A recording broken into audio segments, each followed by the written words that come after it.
நாம மாத்திரம் மையப்படுவதாக. இது புதிய மாதத்தில் உங்கள் யாவரும் இயேசுவின் நாமத்தினாலே நான் வாழ்த்துகிறேன். காலை வணக்கத்தை நான் தெரிவித்துக் கொள்கிறேன். 11 மாத காலமாய் ஆண்டவராகிய கிறிஸ்து நம்மோடு கூட இருந்தார். இதை 12வது மாதத்தில் நம்மோடு கூட இருக்கிறார். இதை 12வது மாதத்தின் ஆசீர்வாதத்திற்காக ஒரு வசனத்தை நாம் தியானிக்க போகிறோம். மத்தேயு சுவிசேஷம் 1ஆம் அதிகாரம் 23வது கடைசி பகுதியில் நாம் வாசிக்கிறோம்.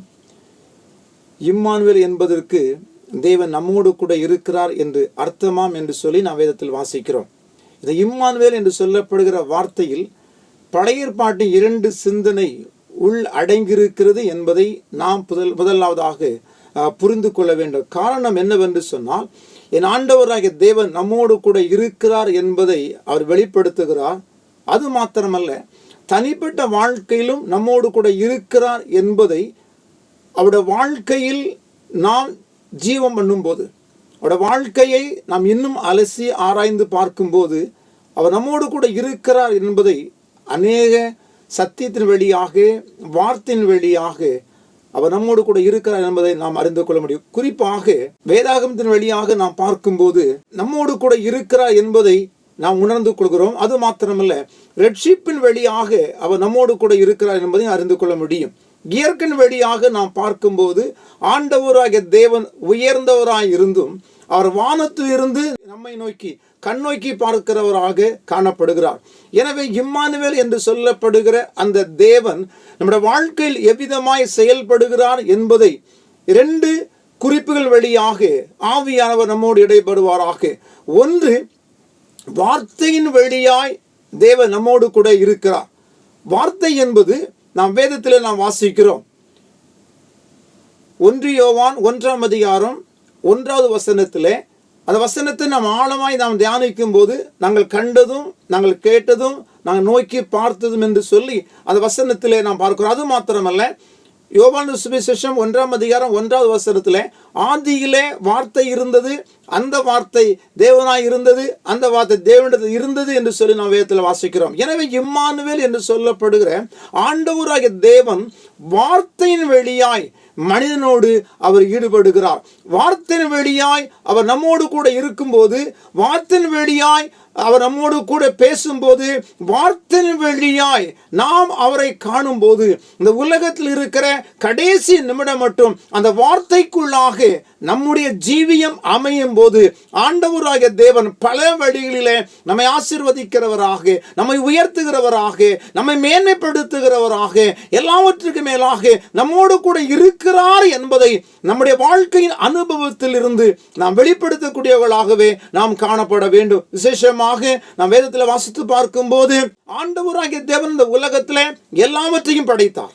மனிதனை படைத்தார், மிருகங்களை படைத்தார், பட்சிகளை படைத்தார், ஊர்வனை எல்லாவற்றையும் படைத்தார். ஆனால் படைத்த ஆண்டவர் வார்த்தையில் இருக்கிறார் என்பதை அவருடைய சாயலாய் படைக்கப்பட்ட மனிதனுக்கு மாத்திரம் அதை வெளிப்படுத்துகிறவராக காணப்படுகிறார் என்பதை நாம் நன்கு உணர்ந்து கொள்ள வேண்டும். விசேஷமாக இந்த வருடத்தில் 11 மாதங்களை நாம் முடித்து விட்டோம்.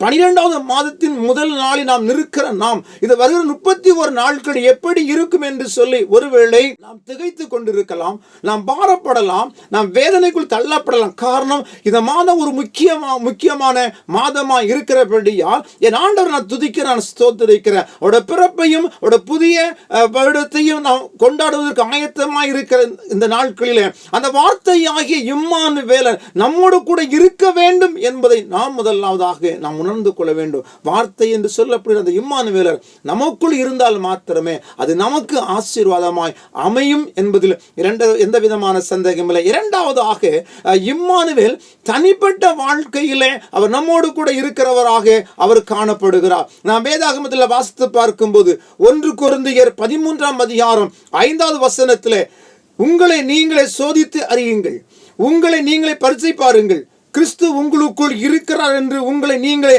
அறியீங்களா என்று சொல்லி பவுல் ஒரு பெரிய கேள்வியை கேட்கிறான். காரணம், பவுல் தன்னுடைய வாழ்க்கையிலே தனிப்பட்ட வாழ்க்கையில் கிறிஸ்து தன்னோடு கூட இருக்கிறார் என்பதை அவன் உணர்ந்தது நிமித்தமாய் பல திருச்சபைகள் கடந்து சென்று பல நிருபங்களை எழுதி ஆண்டவராய் இயேசு கிறிஸ்து தனிப்பட்ட வாழ்க்கையில என்னோடு கூட இருக்கிறார் என்பதை அவன் உணர்த்தினவனாக, அது மாத்திரமல்ல தனிப்பட்ட வாழ்க்கையில் இம்மானுவேலை காணப்படுகிற கிறிஸ்து என்னோடு கூட இருக்கிறார் என்பதை மற்றவர்கள் சாட்சியாக அவன் ஜீவித்ததை நம்மால் கண்டு கொள்ள முடியும். இந்த புதிய மாதத்துக்குள் பிரவேசிக்கிற நீங்களும் அடிமையும் தேவன் அல்லது இம்மானுவேல் என்று சொல்லப்படுகிற ஆண்டவராகிய கிறிஸ்து தனிப்பட்ட வாழ்க்கையில் நம்மோடு கூட இருப்பதற்கு நாம் அவருக்குள் வாழுகிற அந்த அனுபவத்திற்குள் வாழும்படியாக நாம் அழைக்கப்பட்டிருக்கிறோம். உலக பிரகாரமாய் நாம் வாழும்போது, தேவனை விட்டு தூரமாய் கடந்து செல்லும் போது, தேவனுடைய வார்த்தைக்கு கீழ்ப்படியாமல் நடக்கும் போது,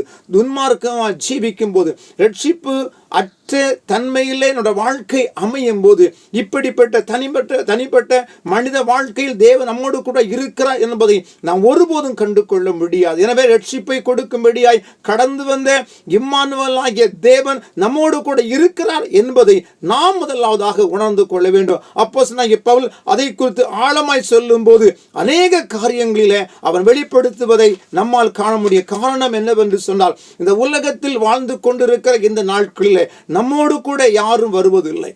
நம்முடைய பிள்ளைகள் நம்மோடு கூட வருவதில்லை. நம்முடைய ஊழியக்காரர்கள் நம்மோடு கூட வருவதில்லை. நம்முடைய அரசியல் தலைவர்கள் நம்மோடு கூட வருவதில்லை. இந்த நாட்டை ஆளுகை செய்கிறவர்களும் நம்மோடு கூட வருவதில்லை. ஆனால் நம்மோடு கூட வருகிறவர் ஒருவர் உண்டு என்று சொன்னால், ஆண்டவராகிய கிறிஸ்து என்று சொல்லப்படுகிற இம்மானுவேல் என்ற பெயரை கொண்ட அந்த உன்னதமான தேவன் மாத்திரமே நம்மோடு கூட வருவதற்கு அவர் எப்பொழுதும் ஆயத்தமாயிருக்கிறார். இந்த புதிய மாதத்திலே நாம் ஒரு நம்பிக்கையோடு காலெடுத்து வைப்போம். இந்த புதிய மாதத்திலே ஆண்டவராகிய கிறிஸ்து இம்மானுவேல் என்று சொல்லப்படுகிற தேவன் நம்மோடு கூட வருவார் என்ற நிச்சயத்தோடு நாம் கடந்து செல்லும் போது, வருகிற 31 நாட்கள் மாத்திரமல்ல, இந்த உலகத்தில் இருக்கிற கடைசி பரியந்தமும் ஆண்டவராகிய தேவன் நம்மோடு கூட இருப்பார் என்ற நிச்சயத்தோடு நாம் கடந்து செல்லும் போது அவர் நம்மோடு கூட கடந்து வருவார் என்பதில் எந்த விதமான சந்தேகம் இல்லை. மத்தேயு சுவிசேஷம் 28ஆம் அதிகாரம் 20ஆம் வசனத்தில் வாசிக்கிறோம், இதோ உலகத்தின் முடிவு பரியந்தம் சகல நாட்களிலும் நான் உங்களுடன் கூட இருக்கிறேன் என்று சொல்லி வாக்கு கொடுத்த வல்லமுள்ள ஆண்டவர், இம்மானுவேல் பெயரை கொண்ட அந்த ஆண்டவர் நம்மோடு கூட கடந்து வருவார். நாம் செய்ய வேண்டிய ஒரே ஒரு காரியம் என்னவென்று சொன்னால், அவரை பின்பற்றுவோம். அவர் காண்பிக்கிற பாதையில் நாம் பிரவேசிக்கும் போது நிச்சயமாகவே வார்த்தையின் வெளியாய் நம்மோடு கூட இருக்கிறார் என்பதை அவர் வெளிப்படுத்துவார். அது மாத்திரமல்ல, தனிப்பட்ட வாழ்க்கையில் அவர் நம்மோடு கூட இருப்பார் என்பதை நாம் மற்றவர்கள் சாட்சி பகிர்ந்து கொள்ளும்போது, அந்த சாட்சியின் வழியாக இம்மானுவேல் தேவன் நம்மோடு கூட இருப்பவர் மற்றவர்கள் கூட இருப்பார் என்ற நிச்சயத்தோடு இந்த மாதத்தை நாம் துவங்குவோம். ஆண்டவராகிய கிறிஸ்து தாமே நாம் ஒவ்வொரு அதிகமாய் ஆசீர்வதிப்பாராக. நாம் யாவரும் ஜெபம் செய்வோம். எங்கள் கண்மலையும் மீட்பருமாகிய நல்ல பிதாவே, மகிமையான புதிய மாதத்திற்காக உமக்கு கோடாகோடி ஸ்தோத்திரம். 11 மாத காலங்களாக நீர் எங்களோடு கூட இருந்தீர். இந்த 12வது மாதத்தை காணும்படியாக நீர் முன் குறித்து கர்த்தாவே ஸ்தோத்திரம். எங்கள் ஆசீர்வாதமாக நீர் தந்திருக்கிற இந்த மாதத்திற்காய் எங்கள் இருதயத்தின் ஆழத்திலிருந்து நாங்கள் நன்றி பலிகளை நாங்கள் ஏறெடுக்கிறோம் ஐயா. விசேஷமாய் இந்த புதிய மாதம் எப்படி இருக்கும் என்று சொல்லி நாங்கள் அறியோம். ஆனாலும் வாக்குத்தத்தத்தின்படி நீ எங்களோடு கூட இருப்பேன் என்று வார்த்தை சொன்ன அந்த வார்த்தையின்படி நீ எங்களோடு கூட இருக்கிறபடியால் உமக்கு கோடாகோடி ஸ்தோத்திரம் ஸ்தோத்திரம் ஸ்தோத்திரம் ஸ்தோத்திரம் ஸ்தோத்திரம். நன்றி ஆண்டவரே.